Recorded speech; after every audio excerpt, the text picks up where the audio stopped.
welcome.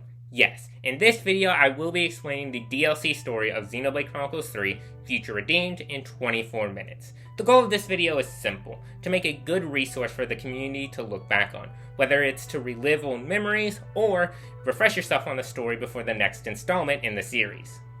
If it wasn't obvious by the video title, this video will spoil the entire story of Future Redeemed. Also, so there's no confusion, I will only be explaining things that happen in Future Redeemed. I will not be explaining how events in Future Redeemed relate to the main game of Xenoblade 3, nor will I explain events that relate to other events that happen in previous installments of the Xenoblade series. Basically, I'll be taking everything at face value for the most part. If you're looking for a specific chapter, please take advantage of the chapters feature. I will have the start times of every chapter in the description. Alright, enough of me blabbering, let's get into the story. Chapter 1. We start by hearing Shulk yell at a figure named Alvis, asking him why he is doing this. However, the person next to Shulk tells him that he should give up trying to reason with him, due to Alvis being a heartless machine. Then another figure chimes in, asking how badly Alvis wants to erase them. After saying this, Alvis seemingly emits a bright light, pushing the group away from him. We then get a view of two people, named Matthew and A, fighting some kind of machine. After defeating it, A asks why Matthew decided to use Ouroboros power to defeat it. Since Mobius tracked the power, A suggests that using it willy-nilly might not be such a great idea if not required. After this lecture, Matthew pulls out a device that seemingly can track city survivors, unfortunately not getting a single hit once again. While A suggests perhaps giving up, Matthew reminds them that they promised to find every last survivor, and that he won't stop trying. After setting up camp for the night, Matthew has a flashback of him witnessing his granddad getting stabbed. His granddad then tells him that he needs to protect Niall, and the future is in his hands. He seemingly then emits a bright light, pushing Matthew away and destroying the city around them. We then see three people running away from what appears to be soldiers. After hiding behind a rock, explosions ensue. After they subside, the people suddenly see a figure surrounded in fire walk towards them, and then the cutscene ends. Upon waking up the next day, Matthew finally finds a city survivor nearby, but by the time they arrive, the city survivor has died. Matthew laments the fact that he slept in so late, but decides to keep moving. We're then taken to a battlefield where the Agnian soldiers are winning pretty handedly, but they notice a Kavesi soldier still standing, and attempt to take him down. While this is happening, Matthew and A hear the commotion, and Matthew decides to go check it out. Unfortunately for the Agnian soldiers, that Kavesi soldier is putting up a fight, and so is their large machine. It shoots a beam that wipes a good portion of the Agnian army out, with the Kavesi soldiers saying that it all went to plan. As this happens, Matthew and A arrive. As they witness the destruction, they note that everyone except the two soldiers we saw are dead. And despite A's warnings not to get involved, Matthew decides to get involved and attempt to get the two opposing soldiers to stop fighting. Matthew slams his fist in between them using what appears to be his Ouroboros punch again, and then throws the Agnian soldier right into the Kavesi one. For some reason, this does not convince them to stop fighting, so after a scrap with them, he tells them that he is from the city. He says that they are their allies, not enemies. Unfortunately, Mobius decides to show up during the speech. Luckily, Matthew and A hold their own in battle, but right before Matthew can stab the core, the Mobius is able to convince Glimmer to stop Matthew from doing so. Unfortunately, they didn't account for A stabbing them in the back, and the other loses a fight against him. After being appalled by A's sword, both die. A then jumps and slices through both machines, and after doing so, both Glimmer and the Kavesi soldier faint. Afterwards, the group set up camp, and Matthew reveals that A sliced through their flame clocks, meaning that their life isn't draining anymore, meaning they don't have to fight anymore. Glimmer, however, lashes out, saying that all she wanted was to fight and go home. A then asks who forced the fight upon her in the first place and tells her to think about it. We then learn that the Kavesi soldier's name is Nicole, but during the night, Glimmer appears to run off. Chapter 2. We see a flashback where Matthew and Niall are practicing their Ouroboros power. After getting destroyed by their granddad, Matthew asks if anyone has ever mastered the power. Granddad then responds saying that although nobody has done it, his parents were just a breath away. Matthew then suggests that everyone in the city calls them clowns for using Ouroboros power, but Granddad interjects, saying that the whole reason the city was founded was because of the power. Matthew then states that he'll never forget how their parents died in the battle against Mobius 15 years ago, which afforded them the time of peace they have now. After Niall gets pulled away to go play Bringer of Chaos Ultimate for the kids she watches over, Matthew revows that he'll always protect Niall. Matthew then gets awoken by Nicole, who says that Glimmer has run off. A then reveals that although they knew that she left, they didn't awake Matthew, citing that it was Glimmer's own personal issue she has to deal with. The group then sets off to try to track her down before she finds a colony. Later on, after running into a monster and defeating it, A lectures Matthew again about using the Ouroboros power willy-nilly, suggesting that they could be getting hunted by Mobius. Nicole then asks about the Ouroboros power and states that he can never be that powerful, since he can't summon a blade. Matthew then states that Nicole and Glimmer have the power within them, since Matthew hit them with that burst of light. He then goes on to say that it was created by his great-grandfather about 70 years ago to smash Mobius cores, the shiny chest areas they have, and that it would be passed down through generations. Finally, he tells Nicole that he isn't a burden, because everyone has their strengths and weaknesses. But while he says this, it appears Mobius are watching them in some kind of theater, with the Mobius that killed Granddad and the figure that was in the intro cutscene. They then set up camp, and A reveals that they foresaw all of the current events occurring. However, they didn't stop any of it from happening because Matthew needed to experience it. They then re-up their commitment to finding Glimmer. We then cut to Glimmer having a rough go at it. Still barely out of comms range, she runs into a pack of wolves. She then uses what appears to be the Ouroboros power, and after doing so, remembers what Matthew said about having to no longer fight. She then gets jumped by a group from the city, and after being cornered, they realize she's freed from the flame clock. Matthew's group then happens upon the place where the skirmish occurred, and realizes that Glimmer was likely captured by city survivors. The group then attempts to go find where they could have gone to, as Matthew is wondering if the survivors might know something about Niall. We go back to the survivors, where Shulk has freed Glimmer. Glimmer then describes the events of how she got freed from the flame clock, with one member realizing that the guy who freed her was Matthew, a guy he used to know. Shulk then describes their group as the Liberators, those who attempt to seek out lost city survivors. Glimmer then gets comms back with Agnes and makes a break for it. As Colony Ida approaches, Matthew's group get awoken by a Furanus moving close to their camp. As they chase it, Shulk's assistant, Panacea, alerts him that Glimmer has run, as they realize that there is a battle looming. Glimmer then meets up with the consul from Ida, but much to her shock, the consul tries to kill her, saying that she is useless without a flame clock. Shulk then comes in the nick of time and saves her. Shulk then says that this was not the compact, as Zed had agreed to stay out of each other's way. Unfortunately, the Mobius isn't too keen on keeping that upheld after two of his comrades were slain. The two then begin to fight, as Matthew's group joins the fray with the Liberators. After Matthew introduces the group to Shulk, with Shulk seemingly knowing A, the Mobius brings in another Furanus to double his power. He then fires on Glimmer, but she gets saved by a man named Rex. Chapter 3. We then flash back to Matthew and Niall talking in the city. Niall talks about how it's been 15 years since their parents died, with Matthew saying that the fight isn't over because the Queen of Kevis is still captured. However, Niall wishes that things could stay the way they are, with Mobius and the city being separate. We then cut back to now, after Rex saved Glimmer. Shulk, Rex, and Matthew take down the Mobius and Furanus in a synchronized combo, but Rex and Shulk express concern about how the Mobius had two flame clocks with no soldiers in sight. After hearing a rumor about how a Mobius likes to experiment with flame clocks, they decide to send a platoon to gather more info. Rex afterwards gets introduced to the group, and also seemingly recognizes A.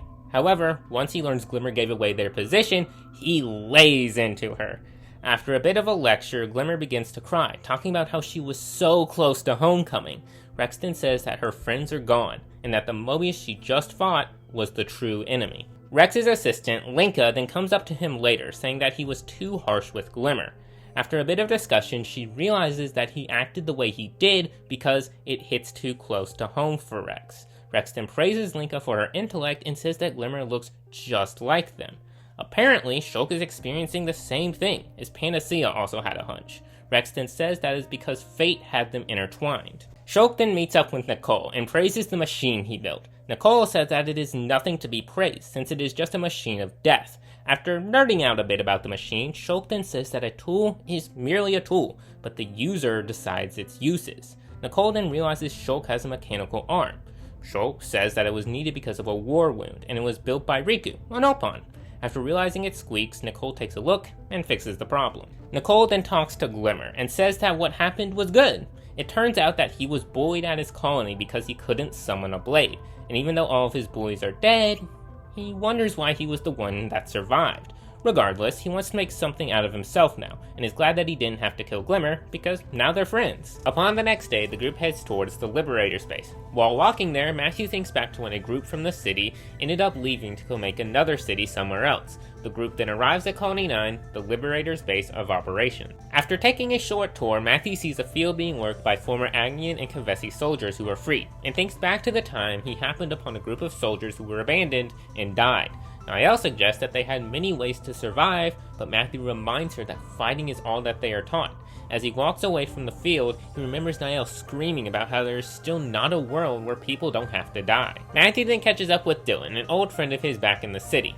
Unfortunately, he doesn't know the whereabouts of Niall, who went missing, but knows that Naomi's group managed to escape the city as well, and suggests that Niall might have been with their group. We then cut to Rex and Shulk talking about how to interact with what could be assumed as Glimmer and Nicole. Rex seems to be having issues interacting with Glimmer, but Shulk says that he should just be himself around her. They then get alerted that a search party has returned. The search party found no survivors, but oddly, there appear to be a few items from city refugees. Matthew then finds what used to be Niall's bracelet, and the group sets off to the site to try to find out what happened.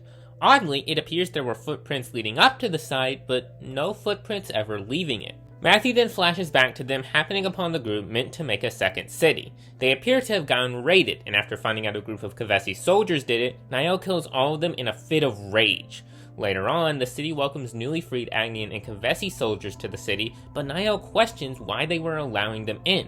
After she runs off, Matthew finds her later that night, saying that people will always kill people. She questions why the soldiers killed the group, and tells Matthew that he can't make everyone happy. She then runs off once again as Matthew looks at the photo of his great-grandparents. Later that night, Matthew tells the full story of what happened when the city fell. We see basically what we've seen before as mummies attacked the city.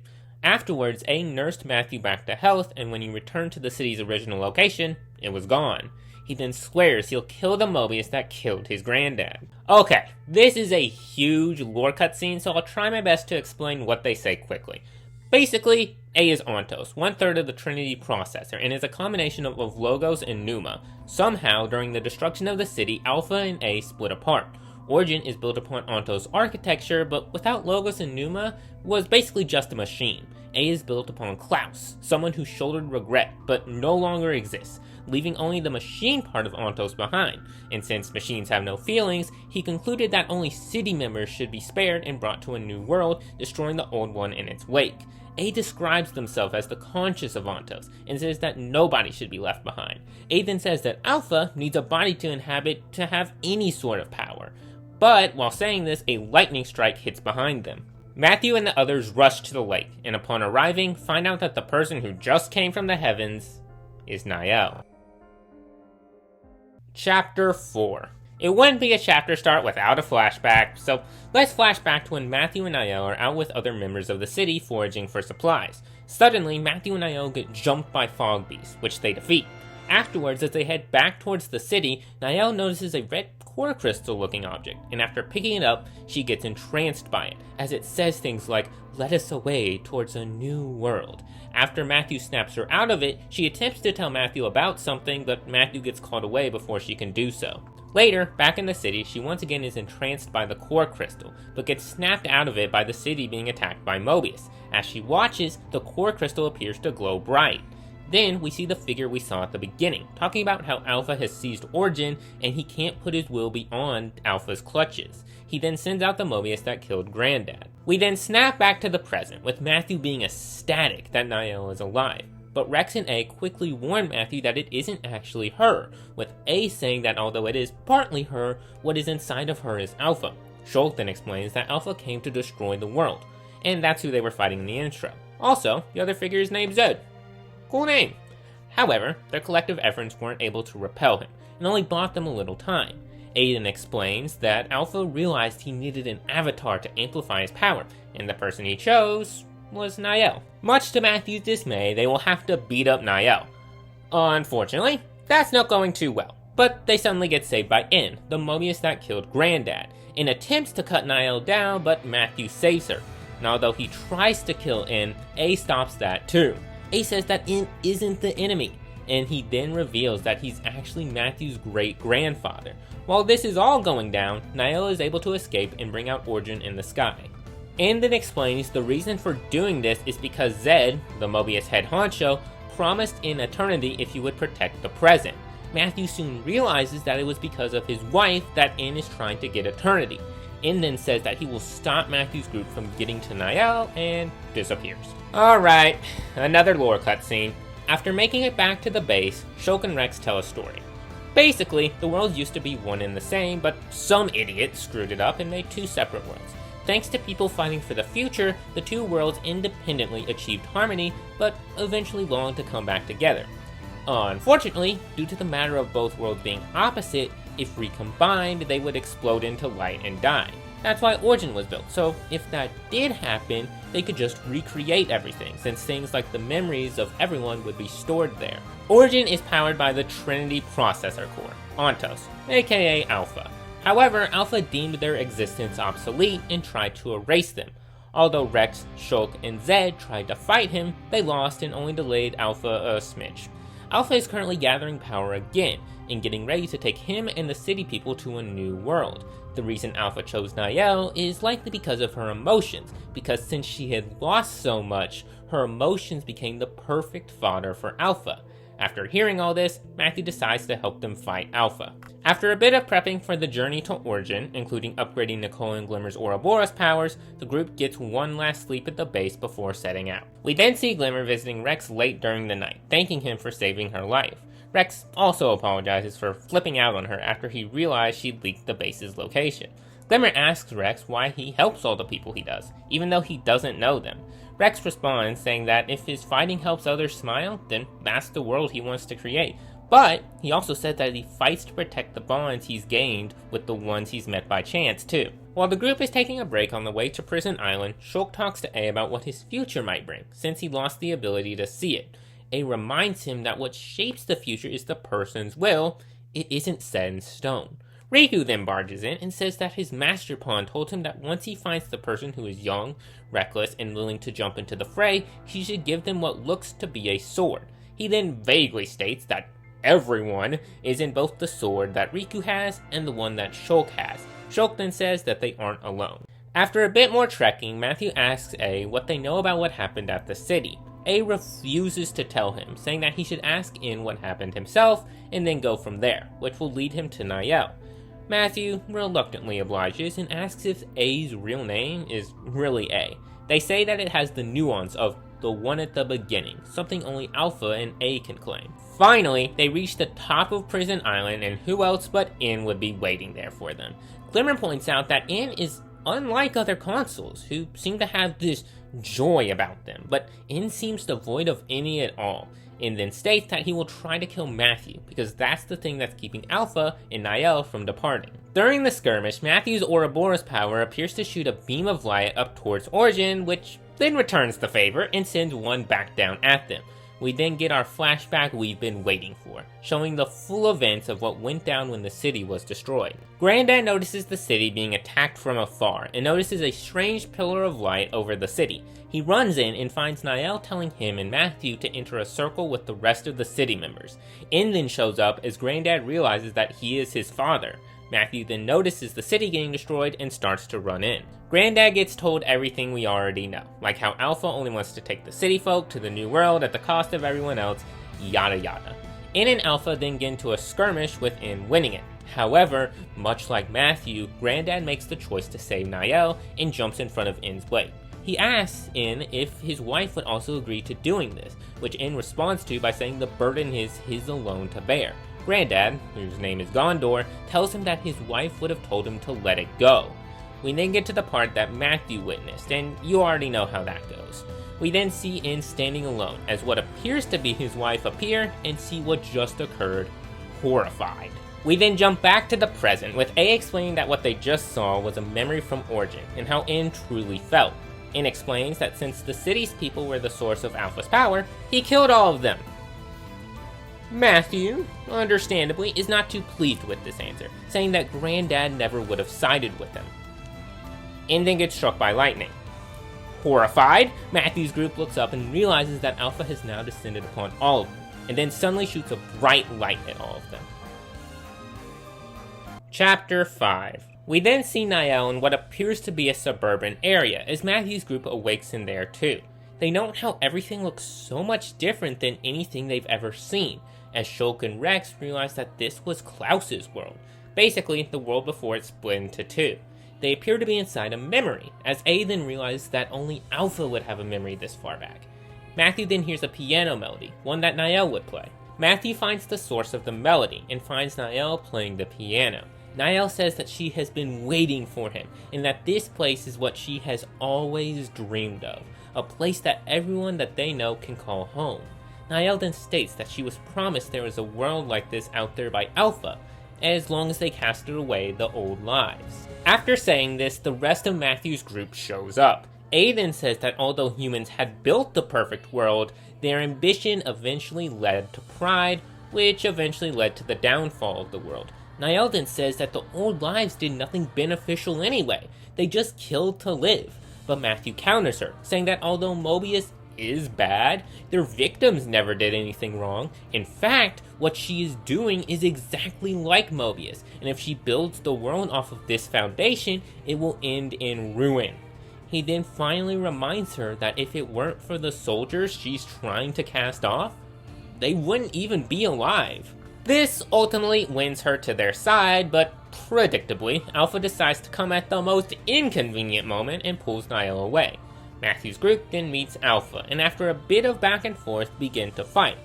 Unfortunately, Matthew isn't having a good time as Alpha begins to try to exploit the turmoil in him, and tries to pull him in. Alpha tries to convince him that he did nothing wrong, but the old humans tried to stop the future the city tried to create, and that the only way forward is to get rid of them. Luckily, Matthew was built different, and holds on long enough for N to swoop in and save him. In the process, N also saves Niall as she gets freed from Alpha's control. Matthew's group and N then form a temporary alliance to take down Alpha, who is now turned into a biblically accurate angel. Turns out, those are pretty strong, as they are having a rough go at it. Noticing this, N transfers the Sword of the End's power to Matthew.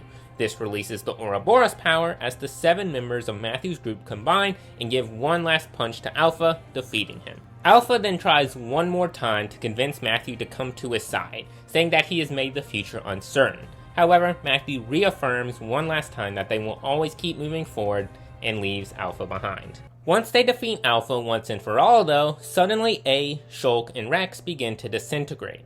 A explains that just like Alpha needed the world needs Alpha as well.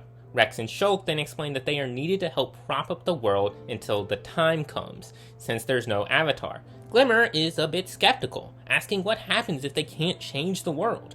Rex then says that they must pass that dream along, just like they always have. Rex and Shulk then imbue Glimmer and Nicole with their life so they can keep living.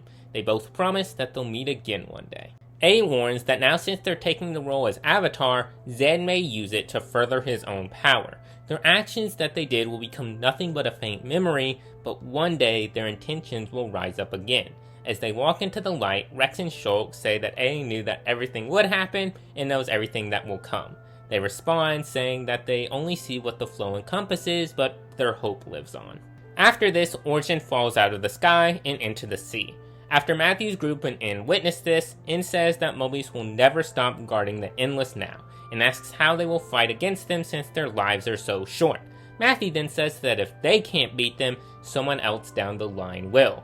Before N disappears, Matthew says that it could be anyone, maybe even N himself.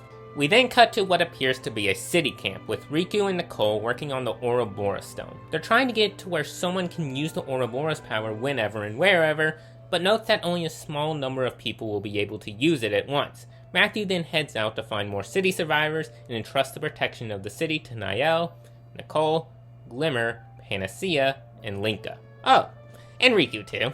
Then, staff credits roll. But it wouldn't be Xenoblade 3 without a post-credit scene. So, let's cover that too. We're greeted with a shot of space as we begin to notice 2 planets close together. Then, the 2 worlds seemingly merge together, and as we get a closer look at the new world, a beam of light, kind of like a spaceship, is seemingly moving towards the planet. And that is the end of the Xenoblade 1-3 trilogy. Well, thank you for watching. I hope you found this video informative and useful. For me personally, going through the story of this game again made me truly realize how good the story of this game actually is. And I hope it did for you too. If you did enjoy, please consider subscribing. Less than 5% of my viewers are subscribed, and it's free and it helps support the channel a lot. Also, consider leaving a comment about the story too. I read every comment. even the 2,000 word essay ones. If you're looking for an explanation of the main game story, I also have a video on that too, which I'll throw up on the end screen. Well, with that, I'd like to thank you all for watching once again, and I hope you'll have a great day, evening, night, wherever you are, and this is Crystalized, signing out.